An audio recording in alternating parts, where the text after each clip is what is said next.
Assemblée générale extraordinaire de la Fondation Katangaise du 14 juillet 2025 à Lubumbashi. Communiqué final et résolution.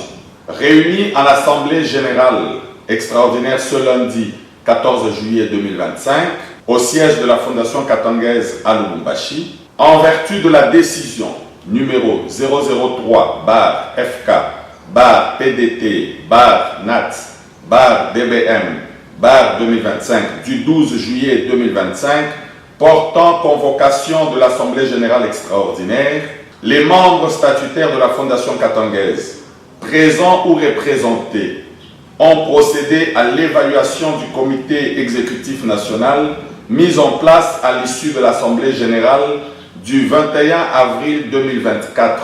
Cette session s'est tenue dans un esprit de responsabilité, d'unité et d'engagement envers les valeurs fondatrices de la Fondation Katangaise. Point 1.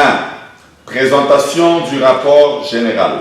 L'Assemblée générale a pris connaissance du rapport général présenté par l'honorable Mbanga Mukose Dieudonné, président national, lequel a retracé les principales actions menées depuis la mise en place du comité exécutif national, ainsi que les défis rencontrés dans la conduite de sa mission. Ce rapport a mis en exergue l'installation officielle du comité national en date du 14 juillet 2024 et la relance progressive des activités administratives. Les efforts de repositionnement de la Fondation Katangaise dans l'espace public, notamment par des prises de parole publiques et la participation à des événements communautaires. L'initiation des projets de mémoire historique, de plaidoyer identitaire et de sensibilisation sur le patrimoine du Katanga. Les nombreuses contraintes d'ordre logistique, financier, organisationnel et politique qui ont limité l'impact global des initiatives. Un contexte national préoccupant, marqué par le pillage des ressources, la marginalisation économique, les dérives institutionnelles et la résurgence des tensions identitaires, appelant à une vigilance accrue. Point 2. Appréciation de l'Assemblée générale. L'Assemblée générale a salué les efforts déployés par le comité exécutif national dans un environnement particulièrement difficile. Elle a reconnu le rôle structurant joué par le leadership actuel pour préserver l'unité et la continuité de la Fondation Katangaise. Toutefois, elle a relevé la nécessité d'améliorer la représentativité, de renforcer l'implantation territoriale et de favoriser une intégration accrue des jeunes, des femmes et de la diaspora. Point 3. Résolution et recommandations. À l'issue des travaux, après débats et délibérations, les délégués ont adopté les résolutions et recommandations suivantes. 1. Élection pour un mandat de 2 ans du comité exécutif national de la Fondation Katangaise, dont voici la composition. Dieudonné Mbanga Mukose, président national. Michel Kalwa Kalunga, premier vice-président. Mouzaïla Mulunduza, deuxième vice-président. Fidel Nimbwe Tambwe, troisième vice-président. Gabriel Kapia Mukeya, conseiller présidentiel. Rex Koussi Rajabu, conseiller présidentiel. Gabriel Danitanga Kanyoko, conseiller présidentiel. Bienvenue Kalunga Mawazo, conseiller présidentiel. Etienne Kabange Malamba, conseiller présidentiel. Joseph Kassongo Moulongoy, secrétaire général. Jean-Claude Mwape Kazembe, secrétaire général adjoint. Louis Manik Chizuel, trésorier. Christian Kapendwe, trésorière adjointe. Jean-Jacques Kitenge Tambwe, chargé des relations publiques. Paul Moïse Mwinkes, chargé des relations publiques adjoint. Joël Ndonji Choni, commissaire au compte. Richard Kalenga Lupia, conseiller juridique. Amos Tambwe Kaluala, conseiller en charge de la jeunesse. Adrien Kabezia Pungu, conseiller des projets. John Jesse Numbi Kabea, conseiller en charge de la communication. Sandy Sandwe Mukangwa, conseiller politique et culturel. Odette Tembo Kavula, conseiller genre.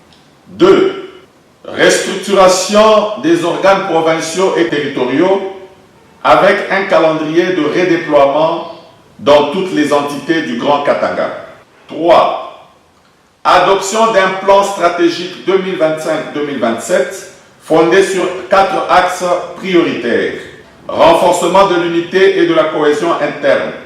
Mobilisation et encadrement de la jeunesse. Valorisation du patrimoine historique et identitaire katangais. Participation active au débat national sur les enjeux de développement, de sécurité et de gouvernance. 4. Organisation d'actions de levée de fonds à travers des cotisations volontaires, des partenariats, des dons et des activités génératrices de revenus. 5. Lancement dès septembre 2025 d'une campagne de redynamisation dans toutes les provinces du Grand Katanga et dans les milieux de la diaspora. 6.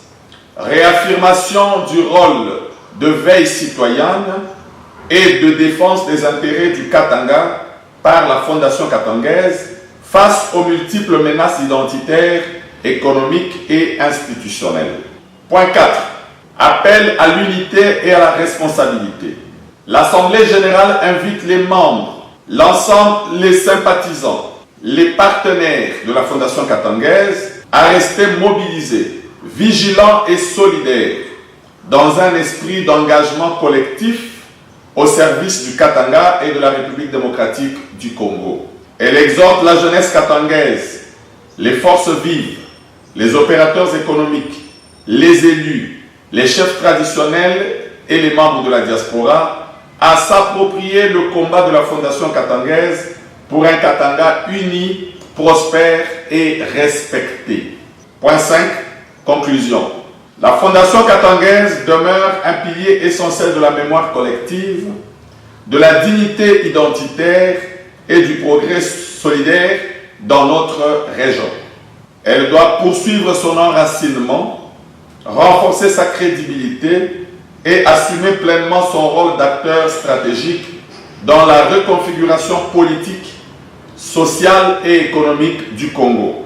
Faite à Lubumbashi le 14 juillet 2025, pour l'Assemblée générale extraordinaire, le bureau, le secrétaire de séance, Joseph Kassongo Moulongoy, le président de séance, honorable Mbanga Mukose Dieudonné.